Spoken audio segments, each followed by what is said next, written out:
just essentially explaining the relationship of how really money is like the tip of the iceberg, really what comes with it is like this symbiotic relationship between like the mind, your physical body, and your spirit.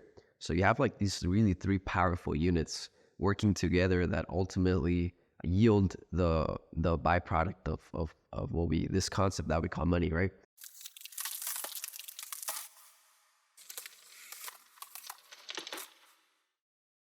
Alan, how are you doing today? Doing good. How are you? Good. Happy to be here. Yeah, man, thank you so much. I really appreciate the support to the Moneymalistic channel. How old are you? I'm 23 years old. What are you from?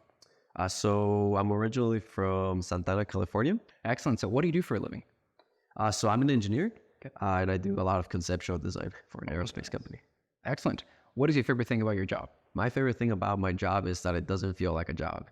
I feel like I just kind of get lost in time, and next thing I know, it's already 4 or 5, and I'm like, wow, like already, like I can't believe it's like, it flies by so quick, So I've realized that a lot of the things I used to kind of do for fun or like that were outside of my school duties when I was in college, those are kind of like the activities that I get to do now and get paid for them. So all those kind of additional things, like even do work in MATLAB or Simulink and stuff like that. Like now, like, wow, I can actually get to do those things without feeling like maybe I shouldn't do them because I should do my homework or other things, So, And you get paid. and I get paid, yeah. So that's definitely my favorite thing. So I guess that we can actually say that you found your passion.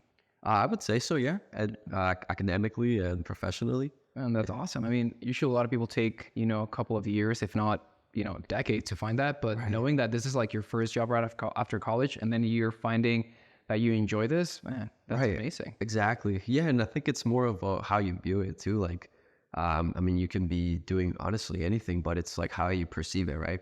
Because I'm with also other group of people, and maybe their perception of what we're doing may not be the same. Maybe to them it's more like a dual tasks or just what have you, right? But honestly, I think it just boils down to your perspective, and anything that you do can be awesome, right? It's just how you perceive it and how you interpret it. What social class are you growing up? So I would say middle class. Okay. We always, my family and I, we always had everything. And when I say my family, it's my dad, my mom, and then two siblings and I. So I'm the oldest of, I guess, three of us in total. We always had everything in the sense of like all the essentials, food, clothing, new school supplies, and we always had what we needed. We would often go to Mexico. From TJ, we would sometimes fly to where my grandparents are from or where my mom and dad are from, and we would have that flexibility to go. Maybe not as often as we would have liked, but we did have that flexibility to do things like that, or to occasional weekend fun, go to the movie theater, and do stuff like that. So it wasn't very super uptight financially. What do your family talk about money in general? Yeah, absolutely. Not as much as when I was growing up, just because even my parents' perspective on money has changed over time. And then now, I'm sure it also had to do with my age. But as I got older, the conversation of money would definitely come up in a very healthy way too, not like, more in a like this is money is a tool, and like you can use it to make more money with it, or you can also use this to set you back in a way, just depending on how you view it. But it's a conversation that stemmed a little later in life, especially as I was in college and getting ready to apply for jobs and internships and whatnot. Now, do you recall your first interaction with money? Yeah. One of my first interactions that I had was when we were moving to Las Vegas from TJ. I remember we stopped at a gas station. We were like in a U-Haul, my dad and I, and we stopped at this gas station in National City, California. And then, I was looking for a Kit Kat because I love Kit Kats, right? And then I see like this kind of like this green bill on the floor, and I'm like, what is that thing? And then it just so turned out to be that it was a $20 bill, right? And I'm like, nice. And then I kind of looked around to see if there was anyone around, but there was no one there. So I'm like, huh, well, I guess it's just my lucky day. Oh, yeah. Yeah, but that was one of my first interactions, at least with like the American dollar bill. What is the best financial advice that you have ever received, and who gave you that advice? Sure, from multiple sources. But like I mentioned, the conversation of money became more prominent as I got older within my own nuclear family. So this is something I'm sure I could have first heard from my dad. Just essentially explaining the relationship of how really money is like the tip of the iceberg. Really what comes with it is like this symbiotic relationship between like the mind, your physical body, and your spirit. So you have like these really three powerful units working together that ultimately yield the byproduct of what we this concept that we call money, right? So and the reason for that, it's because there's certain actions that you need to take to make money, right? But those actions really are stimulated by a series of thoughts and emotions, which, depending on how connected these three organisms are, or these three units are, the mind, the body, and the spirit, depending on how closely knit they're together, working in conjunction, the higher the quality these thoughts and feelings would be that ultimately yield productive actions, thus yield greater cash here. And it kind of reminded me of the book The Secret. The more that you visualize something, the more that you say like, hey, I'm going to be able to achieve this, the more that you'll be able to do it, as long as you resonate with it, spiritually in a way. Yeah, of course, yeah. Concept of money is very spiritual as well. Nice, man. I have to say, like, I've never gotten an answer like that. That's really interesting. It's a different approach, and I really like absolutely, yeah. Now, on the other side of the spectrum, what is the worst financial advice that you have ever received, and who gave you that advice? That I'm not too sure from who, maybe some from extended family members. I remember hearing that, like, oh yeah, if you see something, just buy yourself something nice, like go out and and it's you only live once, you work so hard, treat yourself to something good. Which they're not wrong. I get what they're coming from. Like, of course, like you do only live once. At least your physical body does, right? And like, of course, it's always good to get yourself, something for yourself here and there, but all within reason. Like I feel like it's only after you do a certain important tasks with your money. After you pay what you need to pay, you put money aside for investing or in saving, and then if you have some residual amount that you can utilize for something, be mindful. Don't go out and finance like a Gucci belt or something, or a Louis Vuitton belt, and pay over 30 years with very high interest. Like, you got all within logic, What is the best financial decision you have ever made?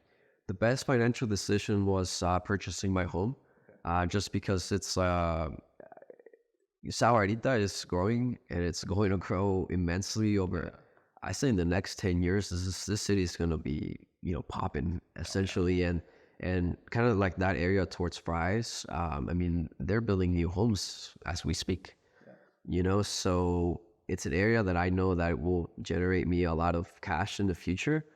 And I think putting myself in this position after college at a young age, like it's something that I'm very proud of. Yeah. It's something that like I would say was my best financial decision thus far. You're very young, 23, and you already have a house. Walk us through the process. Who pretty much told you like, hey, go buy your house? Was it like your family member, or it was something that you thought like, hey, you know what, this is the time to do it? It could have been maybe like my junior year of college that my dad, he's very also into like real estate, and that's kind of within his plans of acquiring like multiple real estate assets and what have you. So he has a mentor back in Vegas who we were chatting, and it so turned out to be that like he said that that there's a alternative program for homeowners or potential homeowners who are in college, who like once they receive their offer letter from an employer that states like when you start and how much you'll make, and then where you'll be, like where's the location of the employment, you can use that letter to qualify you for a home, rather than the conventional way, you use your W-2s and you use 2 years of consistent income. So it's so that's where this whole idea came from, that he kind of like, he was like, oh, like, have you thought about this? And I'm like, honestly, I have not, and honestly, ever since then, I just kind of kicked it off and took a lot of action. Nice. And for how much did you purchase your house? It was about 333,000. Yeah. It's really, really good. Yeah. And then you came up with that percentage for the down payment just through bartending and working at your parents' venue. Yeah, a lot of hard work, definitely, and just saving up and what have you. What will be your next step? You want to get another house, or how do you see it? Absolutely. So, what I would like to do is use my equity, my home equity, to buy a second property and just rent what I have right now. Have somebody else pay for it, pay for my mortgage in that home, and then just essentially just copy and paste that procedure. Yeah.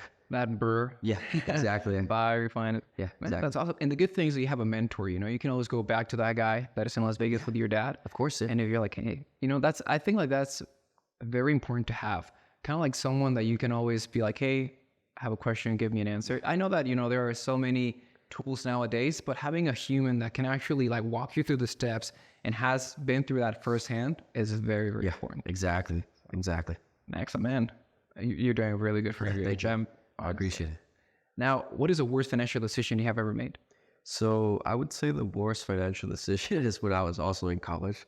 I bought a truck, and I wouldn't say it was horrible, but it's just something that I didn't really quite need at that time, or really at any time until if with the hopes of getting a family, maybe then it will be more important.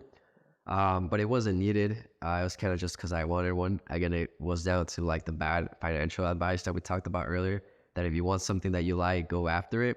And like, that's what I mean, like sometimes, yeah, you may like it, you may want it, but it doesn't mean you need it, and it's that being able to have the clarity of differentiating between wants and needs.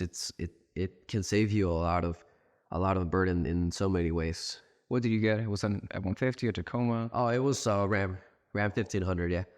How much did you pay for it? So I financed it, and I mean the payments were ridiculous. It was like $750 maybe. Wow. Yeah. So yeah. Brand new car then. Well, brand new truck. 2021. Yeah. Don't get me wrong. It was beautiful, and definitely in the future, like all cash, buy all cash. But it's definitely a truck that I'm like, wow, like I really liked it. But it was kind of like at a point where it was like, it's either that or the house, like you gotta, and that's what I mean. Like you gotta be able to differentiate, like, and be honest with yourself, and have a little bit of mental clarity, and just being like, okay, what's an asset? What's a liability? Now, did you have a car before you purchased this truck? I did. Okay. Oh, what were you driving prior to that? Prior to that, I had a Nissan Sentra. Oh, yeah, car. Yeah. Nissan Sentra 2014, could have been. You traded in, and then you got the truck, or how did that work? No, so we still, my family and I, we still have the Sentra. So do you still have the truck right now, or no. Oh, okay. No, I have a Elantra, 2021 maybe. So what happens? So you go into the dealership, and then you see this truck, you fall in love with it. You're like, hey, I want it. You finance it through them. How much was the total payment? I know you're paying like $700 every month, but overall, what's that, like $30K, $25K? Like the price of the truck? Yeah. Yeah, it could have been like $30K. Oh, okay. $30K, yeah. So relatively to other trucks, it's not that bad. I mean, you see like the TRX, or that one's expensive, right? Or the King Ranch, or some of these big trucks, like even like a Silverado, like they're kind of pricey. So I was like, oh, it's not that bad. Trying to justify it, but So how long did it last, that truck? Like a couple months, years? No, so it lasted for maybe about like 5 months. Okay. 5 months. So I had it for some time. And then at that point, you're like, oh man, paying too much. Yeah, I got to get rid of it. Yeah. You sold it, or? I just traded it in for the car I have now. Oh, yeah. okay. Yeah. So. Right. And you didn't have any negative equity or anything like that? On the car, well, I think I might have. Yeah. Yeah, so essentially I just swapped the loan for this car, and significantly reduce what I have to pay. Good. Yeah, so yeah. Nice. Especially since you have the house now. Yeah, exactly. It's a balance between both. Absolutely, yeah. Now, how would you describe your relationship with money? I would say that it's definitely changed over the years, from a savings, and then it went from, oh, just buy it, like just buy, I also did buy like a audio system, like a surround system for the Nissan Sentra. So, I mean, it was a great experience, but not needed at all, but so I paid for that, and I'm like, oh, like if I would have been smarter, I could have maybe invested all of this cash. Everything that I've spent, I could have invested it instead. And that's kind of where I'm at now. So it's more like it went from savings to just buying like whatever I want to like more like investing and also saving. But my mind is more like, what can I do so I can put this money to some sort of investment or just have it grow, have it work for each other. You have the best asset on your side, which is time. You're Yeah. very young, 23. Trust me, there's plenty of time ahead. Yeah. And just knowing that you're able to like, hey, I'm going to use that time value of money in my favor. You already know that. Yeah. And you're going to apply it, man. Maybe in 10 years, we can have another interview and man, you're going to be a millionaire probably. Yeah, absolutely. Yeah. Now, are you comfortable with your current financial situation? Yeah, I would say yes. I'm very comfortable with where I'm at. I'm actually leading up to closing of the home. I had the idea. I read The Wise Investor. I can't remember by who it is, but Trying to think too, but can't think of it. yeah, I can't remember. But essentially, it's a pretty neat story. It's not like lecture wise. It's more the message is hidden below like a story, like a narrative. But essentially, they brought up the concept of house hacking. Essentially, for those who don't know, essentially house hacking is like you constantly hear this concept in more like duplexes or fourplex, where you live in one place and you rent out the rest.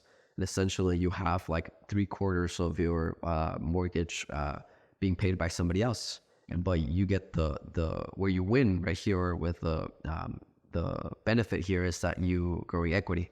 So people are helping you grow your equity in this without you having to pool 3/4 of your weight, But leading up to the closing of the home, I'm like, you know what?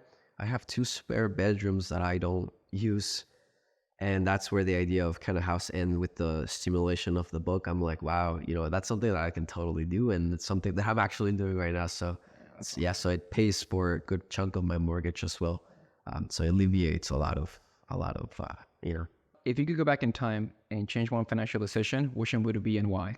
I would say that everything I've done, whether it's good or bad, I would just kind of leave it as is, honestly, because each and every single thing has taught me a lesson. They all have served their purpose. Again, whether they were good or bad, each decision that I've made financially has taught me a lesson, and it's set a backbone to what to do and what not to do. So I think those lessons are gold. In my opinion, they're worth so much just because they can be taught to other people and prevent other individuals from making the same mistakes. Alrighty, so now we're going to go over our first section called Would You Rather. So what I'm going to do is give you this container. You're going to be able to just go ahead and hold it. Okay. And then just pull, you're going to be pulling 5 numbers, one at a time. Okay, cool. So whenever you're ready. 30. Would you rather drive an old, ugly car but have a mansion, or drive a brand new sports car but have a 1-bedroom apartment? I would have the old car, especially if it's fully paid. Yeah, so I would have the old car and then live in a mansion with hopefully good equity in it. And then you're like, and I would rent the rooms. Nah. and then rent the rooms. All right, let's go with the second one. 20. Would you rather have a small savings account but earn a lot of money, or earn very little money but have a big savings account? I would say the first one, the first option with high yield, even if it starts out small. I mean, that's how really all great things start. They have to start small. Just give them time. It's kind of like a tree, right? You got to let the roots cement into the ground. Next thing you know, you're going to have a bunch of apples. Excellent. All right, let's go with the third one. 24. Would you rather leave $100,000 for your kids as an inheritance, or spend all of your money before you die? I would say leave the inheritance. But to also make sure that like what came with that inheritance is like this generational wisdom as well, to know like, hey, you know what, here's the we have an inheritance for you. I have an inheritance for you. But up to that point, I think I would have made sure that like there's a strong wisdom embedded in them to know what to do with this money and not just make the same mistakes that I did. And yeah. All right, let's go with the fourth one. 11. Would you rather go back in time to fix your biggest financial mistake, or be able to see into the future how everything turned out in the end? I would say look into the future and see how things turned out to be. Just because, again, like I mentioned earlier, I think whether they were good or bad, the financial decisions, they taught me something important. All right, let's go over the last one. 19. Would you rather donate your time or donate your money? Donate my money. donate my money. Absolutely. Excellent. Now we're going to go over our second section called What Do You Think? The same concept, just pull 5 numbers, one at a time, and just toss to the side. This one is more about opinions and thoughts. Okay. Whenever you're ready. 18. What do you think? At what point in time should we move out of our parents' house? I think that when one has a concrete plan on what to do afterwards, after you move out of your parents, have a good employment opportunity or somewhere where will essentially just pay the bills, that you're not like living in this stress. Let's go with the second one. 29. Should kids know how much their parents make? I say no, especially if they're at a young age. I don't think it's relevant. And often it kind of sets the wrong impression of like, sometimes kids tend to be kind of competitive and they're like, oh, my parents make this. My parents may make more than you or make less than you. And it kind of just instills like I don't have kids, so I don't know. So obviously take it with a grain of salt, but this is what I think. All right, let's go with the third one. 22. Does money buy happiness? Money facilitates happiness, but it doesn't buy,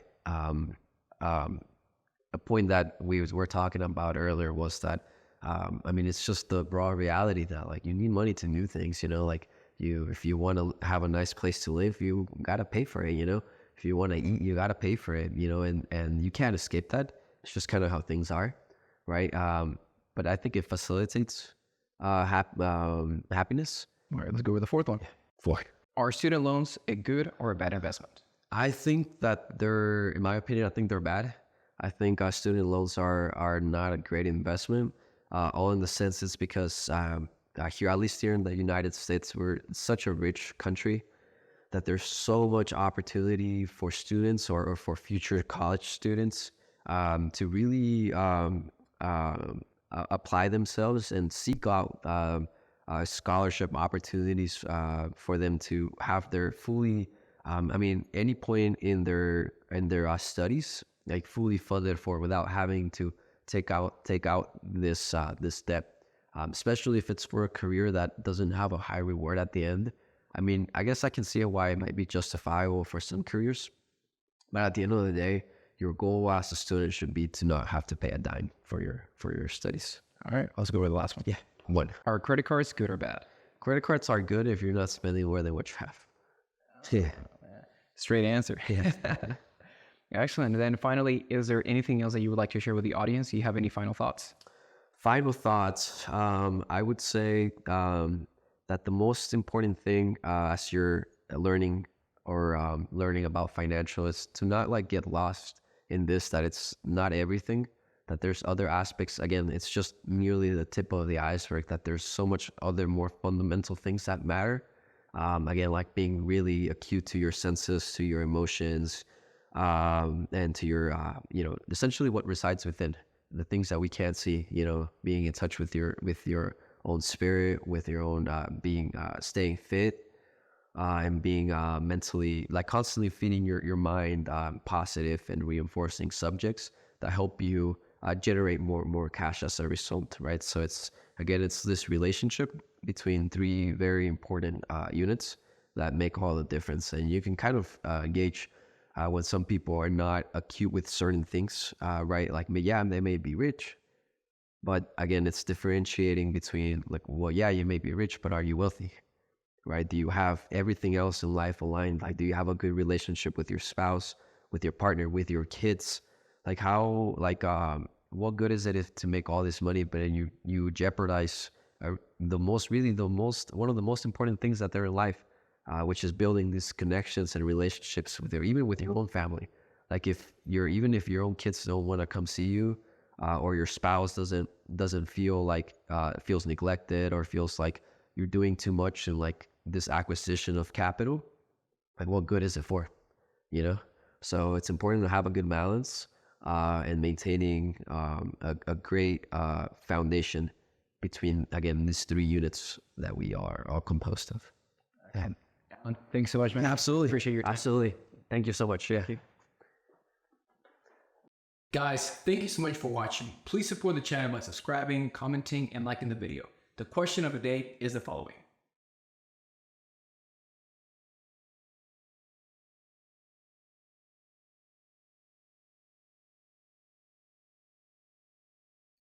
Let me know your opinions, thoughts, comments, and constructive criticism in the comment section, and I will see you guys on the next video.